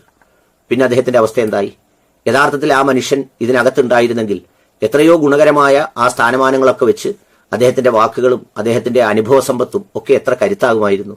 ഒടുവിൽ പുറത്തിറങ്ങിക്കഴിഞ്ഞ അദ്ദേഹത്തിന്റെ സ്ഥിതി എന്താ? ഇത് ഞങ്ങളോടല്ല ചോദിക്കേണ്ടതല്ലേ. മുമ്പിൽ ഒരു കണ്ണാടി വെച്ചിട്ട്, വലിയൊരു കണ്ണാടി വെച്ചിട്ട്, ആ കണ്ണാടിന്റെ മുമ്പിൽ ഇത് സ്വയം ചോദിക്ക്. എന്താണ് പക്വപരമായി ചിന്തിക്കാതെ വൈകാരികമായി ഇടപെട്ടാലുള്ള അവസ്ഥ? ചരിത്രങ്ങൾ മുമ്പിലുണ്ട്. 1500 2000 കൊല്ലം മുമ്പുള്ള ചരിത്രമല്ല, ഈ നൂറ്റാണ്ടിലുള്ള ചരിത്രം, ഏതാനും വർഷങ്ങൾക്ക് മുമ്പുള്ള ചരിത്രം. വൈകാരികമായി ഇടപെട്ടുകൊടുത്തൊക്കെ സമുദായത്തിലുണ്ടായ നാശനഷ്ടങ്ങൾ എന്തൊക്കെയാന്നുള്ളത് ചരിത്രം, ജീവിച്ചിരിക്കുന്ന ചരിത്രം മുമ്പിലുണ്ട്. മനസ്സിലായോ? പക്വപരമായി ഇടപെടുന്ന, പക്വപരമായ രീതിയിൽ കാര്യങ്ങൾ ചർച്ച ചെയ്യുന്ന ആളുകൾക്ക് നിങ്ങളെപ്പോലുള്ള ആളുകൾ എല്ലാ കാലത്തും ഒരു വിളിപ്പേര് കൊടുത്തിട്ടുണ്ട്. എന്താ വിളിപ്പേര്? ഇന്ന് സൗദി ഭരണാധികാരികൾക്കെതിരെ, സൗദി പണ്ഡിതന്മാർക്കെതിരെ നിങ്ങൾ വിളിക്കുന്ന വിളിപ്പേരുകൾ എന്ത്? കൊട്ടാര പണ്ഡിതന്മാർ, സാമ്രാജ്യത്വ ശക്തികളുടെ കാല് നക്കികൾ, ചെരുപ്പ് നക്കികൾ. ഈ വിളിപ്പേര് എല്ലാ കാലത്തും പക്വപരമായി കാര്യങ്ങൾ കൈകാര്യം ചെയ്യുന്ന ആളുകൾ കേൾക്കേണ്ടി വന്നിട്ടുണ്ട്. ഇപ്പൊ നിങ്ങൾക്ക് സുലൈമാൻ സേഠിന്റെ നിലപാട് മോശമാണെന്ന് നിങ്ങൾക്ക് തോന്നില്ലേ? എന്തായി സുലൈമാൻ സേഠിന്റെ അവസ്ഥ? നമ്മോടാ ചോദിക്കല്? നിങ്ങൾ സ്വയം ചോദിക്ക്. ഇതന്നെയല്ലേ എല്ലാവർക്കും ചരിത്രം. സുഹൃത്തുക്കളെ, എല്ലാവരും തലച്ചോറ് കൊണ്ട് ചിന്തിക്കാതെ ഹൃദയം കൊണ്ടൊന്ന് ചിന്തിക്ക്. ഇന്ന് ഫലസ്തീനിൽ നടക്കുന്ന ഈ നരനായാട്ടിൽ നിങ്ങൾ അറബ് രാജ്യങ്ങളുടെ മേൽ കുതിര കയറാതെ നിങ്ങൾ സമാധാനപരമായി ചിന്തിക്ക്. ഇതിൽ ചില മുജാഹിദുകളും പെട്ടിട്ടുണ്ടെന്നുള്ളതാണ് ദുരവസ്ഥ. ഈ ഫലസ്തീൻ വിഷയത്തിൽ ഈ സൗദി അറേബ്യക്കെതിരെ, അറബ് രാജ്യങ്ങൾക്കെതിരെ ആക്രോശിക്കുന്ന ഇഖ്വാനികളുണ്ടല്ലോ, അവരുടെ കെണിയിൽ ഇവിടുത്തെ പല മുജാഹിദ് പ്രവർത്തകരും പെട്ടിട്ടുണ്ട്.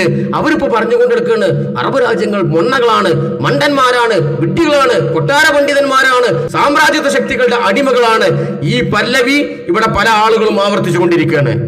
എന്താണ് സഹോദരങ്ങൾ അറബ് രാജ്യങ്ങൾ ചെയ്യേണ്ടത്? ഈ ഫലസ്തീൻ വിഷയത്തിൽ നേരും നെറിയുമില്ലാത്ത രീതിയിൽ കാര്യങ്ങൾ ചെയ്യണോ? പക്വപരമല്ലാത്ത രീതിയിൽ വൈകാരികമായി കാര്യങ്ങൾ ചെയ്യണോ? ഇതൊക്കെ പറയുമ്പോൾ ചില ആൾക്കാർ പറയും, ഈ സത്യം നേരും നെറി നമുക്ക് മാത്രം ബാധകമുള്ളൂ, ഇസ്രായേലിനൊന്നും ബാധകല്ലേ, അവര് നടത്തുന്ന നിരനായിട്ട് നിങ്ങൾ കണ്ടില്ലേ എന്ന് വെച്ച് നമ്മളും അതുപോലെ ചെയ്യണോ? വൈകാരികമായി ചിന്തിക്കണോ? നമ്മൾ നിരപരാധികളെ ആക്രമിക്കണോ? അതിന് ബദലായി അന്യായമായി കാര്യങ്ങൾ ചെയ്യണോ? എന്താ നിങ്ങൾ ഈ പറഞ്ഞുകൊണ്ടിരിക്കുന്നത്? അത്തരം ആളുകൾക്കുള്ള മറുപടി കൂടി അനിൽ മുഹമ്മദ് പറയട്ടെ. അപ്പൊ നിങ്ങൾ കേൾക്കുന്നവർ വിചാരിക്കും മറുവശത്താരും ഇങ്ങനെ ചെയ്യുന്നില്ലേ?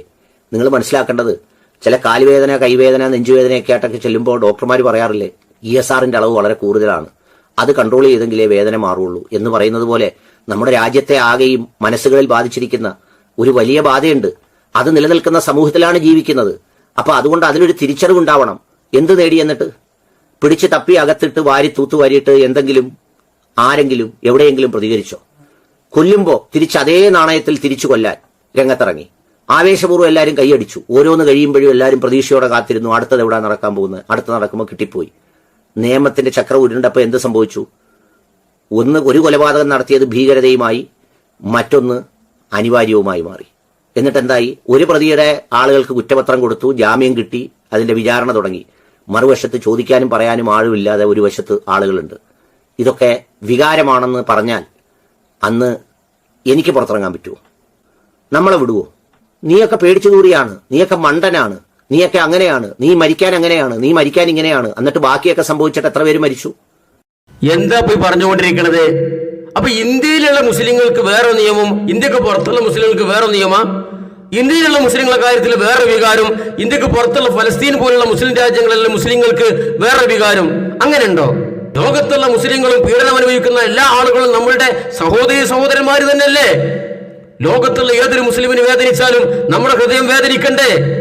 അവനുണ്ടാകുന്ന ഏതൊരു കഷ്ടതക്കും നമ്മൾ ദുഃഖിതരാവണ്ടേ? അപ്പൊ ഇന്ത്യയിലുള്ള സംഘപരിവാറിന്റെ മുമ്പിൽ നമ്മൾ അങ്ങനൊന്നും ചെയ്യാൻ പാടില്ല, വികാരപരമായി ചിന്തിക്കാൻ പാടില്ല, നമ്മൾ സംയമനത്തിന്റെ പാത സ്വീകരിക്കണം എന്ന് പറയുന്ന ആളുകൾ നേരെ അതിർത്തി കടന്നാ പറയാണ് ഇസ്രായേൽ നടത്തുന്ന നരനായാട്ട്, ആ നരനായാട്ടിനെതിരെ സൗദി അറേബ്യ അടക്കമുള്ള രാജ്യങ്ങൾ മൗനം പാലിക്കുന്നു, അവർ ഇടപെടണം. ഏത് രീതിയിൽ ഇടപെടണം? സാമ്പത്തികമായി ഇടപെടണമെന്നാണോ പറയുന്നത്? അല്ല, സാമ്പത്തികമായി സഹായിക്കുന്നുണ്ട്, ഇയാളെന്നെ പറയുന്നുണ്ട്. അന്താരാഷ്ട്ര തലത്തിൽ നയതന്ത്രമായി ഇടപെടണമെന്നാണ് ഇയാൾ പറയുന്നത്? അല്ല, അതും സൗദി അറേബ്യ അടക്കമുള്ള അറബ് രാജ്യങ്ങൾ ഇടപെടുന്നുണ്ട്. പിന്നെ ഏത് രീതിയിലാണ് ഇനി അറബ് രാജ്യങ്ങളും സൗദി അറേബ്യയും ഫലസ്തീന്റെ വിഷയത്തിൽ ഇടപെടണമെന്ന് നിങ്ങൾ പറയുന്നതെന്ന് പറഞ്ഞുതരും. അതിന് ഒറ്റ മറുപടിയുള്ളൂ, ഇസ്രായേൽ എങ്ങനെയാണോ ഫലസ്തീനിൽ നടത്തുന്നത് അതുപോലെ ഇസ്രായേലിൽ പോയി നമ്മൾ അടിക്കണം. എന്നിട്ട് സമാധാനത്തിന്റെ കേന്ദ്രമായ ആ സൗദി അറേബ്യ ഉണ്ടല്ലോ, അതങ്ങോട്ട് കുട്ടിച്ചോറാക്കണം. അതാണ് കാര്യം. ഇവരൊക്കെ നയിക്കുന്ന വികാരതാണ്. നിങ്ങളൊന്ന് ആലോചിച്ചു നോക്ക് സഹോദരങ്ങള്, ലോകത്തിന്റെ ഏത് രാജ്യങ്ങളിലും എവിടെ ആഭ്യന്തര പ്രശ്നമുണ്ടായാലും സൗദി അറേബ്യയിലെ മക്കയിലും മദീനത്തും ഇരുഹറമിലും തീർത്ഥാടനത്തിന് വരുന്ന ആളുകൾ, ഹജ്ജിനും ഉംറക്കും വരുന്ന ആളുകൾ എത്ര സമാധാനത്തോടു കൂടിയാണ് അവിടെ ആരാധനകൾ നിർവഹിച്ചുകൊണ്ട് മടങ്ങിപ്പോകുന്നത്. എത്ര ശാന്തതയോടെ സമാധാനത്തോടു കൂടിയാണ് അവിടെ കാര്യങ്ങൾ മുന്നോട്ട് പോകുന്നത്. സൗദി ഭരണകൂടം എത്ര പക്വപരമായിട്ടാണ്, എത്ര ആതിഥേയ മര്യാദയോടു കൂടിയാണ് അവരെ സ്വീകരിക്കുന്നത്, കാര്യങ്ങൾ കൈകാര്യം ചെയ്യുന്നത്. ആ സമാധാനം കൂടിയാണ് തല്ലിക്കെടുത്തണം അവർക്ക്. ഇവർക്ക് എന്ത് ചെയ്യണം? സൗദി അറേബ്യത്തിലാണ് ഇടപെടണം. എന്നിട്ട് കുറച്ച് സൗദികൾ അരയിൽ ബെൽറ്റ് ബോംബും കെട്ടിവെച്ചിട്ട് ഇസ്രായേൽക്ക് വണ്ടി കയറണം, അല്ലെങ്കിൽ സൗദി അറേബ്യന്റെ അതിർത്തിയിൽ നിന്ന് ഇസ്രായേൽക്ക് നേരെ മിസൈൽ വിടണം. എന്നിട്ട് തിരിച്ചൊരു 10 മിസൈൽ സൗദി അറേബ്യക്ക് വിടണം. അവിടുത്തെ ഹറമുകളാണ് കുട്ടിച്ചോറാകണം. അവിടെ ഇപ്പൊ നിലനിൽക്കുന്ന സമാധാന അന്തരീക്ഷം തകർന്ന് തരിപ്പണാകണം. എന്നാൽ ഇവർക്കൊക്കെ സമാധാനമാകും. അതാണ് ഇവർ ആത്യന്തികമായ ലക്ഷ്യം. കാരണം ഇവരോട് പറയണ്ടല്ലോ, ഫലസ്തീനിലെ ഖുദ്സ്, അവിടെ ബൈത്തുൽ മുഖദ്ദസ് ജൂതന്റെ കയ്യിലായില്ലേ എന്ന് പറഞ്ഞ് വികാരം കൊള്ളുന്ന ആളുകള് ആ ബൈത്തുൽ മുഖദ്ദസിനേക്കാളും ശ്രേഷ്ഠതയേറിയ മസ്ജിദുൻ നബവിയും മസ്ജിദുൽ ഹറമും, ആ ഹറമിന് ഇരു ഹറമുകളെ കുറിച്ച് ഇവർക്ക് യാതൊരു ഉണ്ടാട്ടൂലട്ട. അവിടെ എന്ത് തോന്നിയാസം നടന്നാലും, അവിടെ എന്ത് തകർത്ത് തരിപ്പണാക്കിയാലും ഇവർക്ക് യാതൊരു പ്രശ്നവുമില്ല. ഇല്ല എന്ന് വെറുതെ പറയില്ല സഹോദരങ്ങളെ. ഇവര് തലയിലേറ്റി നടക്കുന്ന ഷിയാക്കളുണ്ടല്ലോ, ഈ ഹൂദികള്, ഇക്കഴിഞ്ഞ വർഷങ്ങളിൽ എത്ര പ്രാവശ്യമാണ് ഹറം ലക്ഷ്യമാക്കി മിസൈലുകൾ തൊടുത്തു വിട്ടത്. അള്ളാഹുവിന്റെ അപാരമായ അനുഗ്രഹത്താൽ സൗദി അറേബ്യ തകർത്ത് തരിപ്പണമാക്കി, നിഷ്ഫലമാക്കി. ഇവരാരെങ്കിലും ഇതൊക്കെ അറിഞ്ഞോ? എടോ, ഈ കഴിഞ്ഞ 2 ആഴ്ച മുമ്പ് മസ്ജിദുൻ നബവി ലക്ഷ്യമാക്കി ഷിയാക്കൾ മിസൈൽ വിട്ടിട്ടുണ്ട്. അള്ളാഹുവിന്റെ അനുഗ്രഹത്താൽ സൗദി അത് നിഷ്ക്രിയമാക്കി. ബഹുമാനപ്പെട്ട അനിൽ അങ്ങൊന്നും അറിഞ്ഞോ ആവോ? അങ്ങ് ചാനലിൽ വന്നിരുന്ന് ഷിയാക്കളെ പുലഭ്യം പറയുന്നത് ഞങ്ങൾ ആരും കേട്ടില്ലല്ലോ. സാമുദായിക സ്നേഹവും ദീനീ സ്നേഹവും പൊട്ടിയൊരിക്കുന്ന ഇഖ്വാനികളുടെ മൂക്ക് വിറച്ചത് ഞങ്ങൾ ആരും കണ്ടില്ലല്ലോ. ഇവിടുത്തെ കപട ദീനീ സ്നേഹികളുടെ കണ്ടമിടറുന്നതും ചുണ്ടു വിതുമ്പുന്നതും ഞങ്ങൾ ആരും അറിഞ്ഞില്ലല്ലോ. എവിടെ പോയിരുന്നു നിങ്ങൾ എല്ലാവരും? ഇരു ഹറമുകളും ലക്ഷ്യമാക്കി ഇക്കഴിഞ്ഞ 10 വർഷത്തിനുള്ളിൽ മാത്രം ഷിയാക്കൾ തൊടുത്തുവിട്ട മിസൈലുകൾക്ക് കയ്യും കണക്കില്ല. ഇവർക്ക് ആർക്കും അതൊരു പ്രശ്നമല്ല. അവിടെ ഇവർക്ക് സമുദായ വികാരമില്ല, മുസ്ലിം സ്നേഹമില്ല, ദീനീ സ്നേഹമില്ല. ആ ലോകത്തെ പരിശുദ്ധമായ ശാന്തിയുടെയും സമാധാനത്തിന്റെയും ഏകമായ കഅബ ഉണ്ടല്ലോ, ആ കഅബിനോട് ഇവർക്ക് സ്നേഹമില്ല. കാരണം ഷിയാക്കളല്ലേ. അതുപോലെ തന്നെ സിറിയയിലും ലെബനനിലും ഇറാഖിലും അടക്കം അഹ്ലുസുന്നയുടെ ലക്ഷക്കണക്കിന് ആൾക്കാരെ ഷിയാക്കൾ കൊന്നൊടുക്കി, നിഷ്ഠൂരമായി കൊന്നൊടുക്കി. അവിടെ അവർക്ക് സമുദായ സ്നേഹമല്ല. അത് ഞമ്മന്റെ ആളല്ലേ, കൊല്ലപ്പെട്ടതാരാ ഞമ്മന്റെ ആള്, കൊന്നതാരാ ഞമ്മന്റെ പേരുള്ള ആളെന്നെ. അപ്പൊ പിന്നെന്താ കുഴപ്പം? ഇസ്രായേൽ കൊല്ലുന്നതല്ലേ പ്രശ്നമുള്ളൂ? അതാണ് ഇവരെ പ്രശ്നം. ഇനി ഇസ്രായേൽ ഫലസ്തീനിൽ നരനായാട്ട് നടത്തുന്നതല്ല ഇവരെ പ്രശ്നം. ഇവരെ പ്രശ്നം ഇതിന്റെ പേരിൽ സൗദിന്റെ മേലാണ് കുതിര കാരണം. അറബികളെ നാല് തെറി പറയണം. അത് ഇവിടുത്തെ ആഗോള തലത്തിൽ ഇഖ്വാനികൾ ഉണ്ടാക്കിയ അജണ്ടയുടെ ഫലമായിട്ടാണ് ഇവിടെയുള്ള ചില ആളുകൾ ഇവിടെ കിടന്ന് ചിലക്കുന്നത്. മനസ്സിലായോ? അല്ലാതെ സമുദായ സ്നേഹം, ദീനീ സ്നേഹം ഒന്നും തളം കെട്ടി പുറത്തേക്കൊണ്ട് ഒലിച്ചിറങ്ങിയിട്ടൊന്നല്ല. ഇത് ആർക്കാ തിരിയാത്തത്? എന്നിട്ട് സലഫി ഉലമാക്കളെയും സൗദി പണ്ഡിതന്മാരെയും സൗദി ഭരണാധികാരികളെയും കൊഞ്ഞനം കുത്തുക. കൊട്ടാര പണ്ഡിതന്മാർ, സാമ്രാജ്യത്വ അടിമകൾ, ലോകം തിരിയാത്തവർ. എന്നിട്ടോ ലോകം തിരിയുന്ന പോലെ അവസ്ഥ എന്താ? അതൊക്കെ നമുക്ക് അനുഭവത്തിൽ ബോധ്യപ്പെട്ടല്ലോ. എടോ, ലോകം തിരിയുന്നവരെന്ന് നിങ്ങൾ വിശ്വസിക്കുന്ന നിങ്ങളുടെ മഹാബുദ്ധിജീവികൾ കൊടുമുടികൾക്ക് മുകളിൽ കയറി നിന്ന് ചിന്തിച്ചിട്ട് കിട്ടാത്തത് ലോകം തിരിയാത്തവരെന്നും കൊട്ടാര പണ്ഡിതന്മാരും എന്ന് പറയുന്ന നിങ്ങൾ ആക്ഷേപിക്കുന്ന സലഫി പണ്ഡിതന്മാരുണ്ടല്ലോ, അവർ കുടിലുകളുടെ ഉള്ളിലിരുന്നാൽ അവർക്ക് മനസ്സിലാകും കാര്യങ്ങള്. അവരുടെ ദീർഘവീക്ഷണം അത് അള്ളാഹു അവരുടെ ഇൽമിന് കൊടുത്തൊരു ബറക്കത്താണ്. തൗഹീദിന്റെ ഉലമാക്കൾക്ക് അള്ളാഹു കൊടുത്തൊരു ബറക്കത്താണിത്. മനസ്സിലായോ? കാര്യങ്ങളെ എങ്ങനെ കൈകാര്യം ചെയ്യണം, എങ്ങനെ അവതരിപ്പിക്കണം, എന്ത് നിലപാടെടുക്കണം, അതിനെക്കുറിച്ച് സലഫി പണ്ഡിതന്മാർക്ക് ഒരു കാഴ്ചപ്പാടുണ്ട്. ആ കാഴ്ചപ്പാടിനെ ആദ്യം നിങ്ങൾ പരിഹസിക്കും, പിന്നീട് നിങ്ങൾക്ക് കാര്യം തിരും. എന്നാ പിന്നീട് കാര്യം തിരിഞ്ഞു മനസ്സിലാവുമോ? അതേറ്റ മനസ്സിലാവില്ല. ഇപ്പൊ ഇവര് ഏറ്റിക്കൊണ്ട് നടക്കുന്ന ആളാണല്ലോ യൂസുഫുൽ കർലാവി. എന്തായിരുന്നു മരിക്കുന്നതിന് 30 കൊല്ലം മുമ്പ് അദ്ദേഹത്തിന്റെ നിലപാട്? സുന്നി ഷിയ ഐക്യത്തിനും വേണ്ടി 30 കൊല്ലം മുമ്പ് വേസ്റ്റാക്കിയത്. ലോകത്ത് സുന്നികളും ഷിയാക്കളും ഐക്യപ്പെടണം, എന്നിട്ട് ഇസ്ലാമിന്റെ പൊതുശത്രുക്കൾക്കെതിരെ നേരിടണം എന്ന് പറഞ്ഞ അന്നും സലഫി ഉലമാക്കൾ പറഞ്ഞു, നിങ്ങൾ കാണിക്കുന്നത് പൊട്ടത്തരമാണ്. സുന്നികളും ഷിയാക്കളും ഒരിക്കലും ഐക്യപ്പെടാൻ പറ്റുകയില്ല. ഷിയാക്കൾ എന്ന് പറഞ്ഞ അഹ്ലുസുന്നത്തിന്റെ ആൾക്കാരെ തെറി പറയുന്നവരാണ്, സ്വഹാബത്തിനെ തെറി പറയുന്നവരാണ്, നമ്മുടെ ഉമ്മായി ഷാബിയെ തെറി പറയുന്നവരാണ്. അവരുമായി എന്താ ഐക്യം? അതൊന്നും പറഞ്ഞപ്പോഴൊന്നും കേട്ടില്ല. അപ്പോഴും ഇതേ വിളിപ്പേര്, ലോകം തിരിയാത്തവർ, കൊട്ടാര പണ്ഡിതന്മാർ, സാമ്രാജ്യത്വ അടിമകൾ. എന്നിട്ടോ 30 കൊല്ലത്തിന് ശേഷം യൂസുഫുൽ കർലാവി കുംഭസാരം നടത്തി സൗദി ഉലമാക്കൾ പറഞ്ഞതായിരുന്നു ശരി, സുന്നികളും ഷിയാക്കളും തമ്മിൽ ഐക്യം പറ്റൂല. നിങ്ങൾക്ക് ഇത് തിരിയാൻ 30 കൊല്ലം വേണ്ടിയിരുന്നു. സുന്നികളും ഷിയാക്കളും ഐക്യപ്പെട്ട് എന്താ അവിടെ സംഭവിക്കുക? ഇവിടെ ഇസ്രായേലിനെ പോലുള്ള ആളുകൾ മുസ്ലിങ്ങളെ ഞെക്കിക്കൊല്ലുന്നു, ഷിയാക്കൾ നക്കിക്കൊല്ലുന്നു. അത്രയുള്ള പ്രശ്നം. മനസ്സിലായോ? അപ്പോൾ ഇഖ്വാനികൾക്ക് പറയും, ഇത് നക്കിക്കൊല്ലല്ലേ ഷിയാക്കള്, വലിയ കുഴപ്പമൊന്നും വരാനില്ലല്ലോ. പക്ഷെ അഹ്ലുസുന്നയുടെ പണ്ഡിതന്മാർക്കൊരു നിലപാടുണ്ട്. എന്താ നിലപാട്? ഇതാ ശത്രുവിനെ തിരിച്ചറിയാൻ സാധിക്കും. ഇസ്രായേൽ ശത്രുവാണ്. മറ്റവർ ഷിയാക്കള് നമ്മുടെ മിത്രങ്ങളായി അടുത്തുകൂടി നമ്മൾ അഹ്ലുസുന്നത്തിനെ നശിപ്പിക്കും. അതാണ് സലഫി പണ്ഡിതന്മാരുടെ ദീർഘവീക്ഷണം. അല്ലാതെ അവർ കൊട്ടാര പണ്ഡിതന്മാരായിട്ടോ സാമ്രാജ്യത്വ അടിമകളായിട്ടോ അല്ല. ഇപ്പൊ അനിൽ മുഹമ്മദ് ലാസ്റ്റ് പറഞ്ഞല്ലോ, ഇന്ത്യയിലെ സാഹചര്യം പക്വപരമായി ഇടപെടണം, വൈകാരികമായി ഇടപെട്ട ആളുകൾക്ക് അതിന്റെ ദുരന്തഫലം അനുഭവിച്ചിട്ടുണ്ടെന്ന് പറഞ്ഞല്ലോ.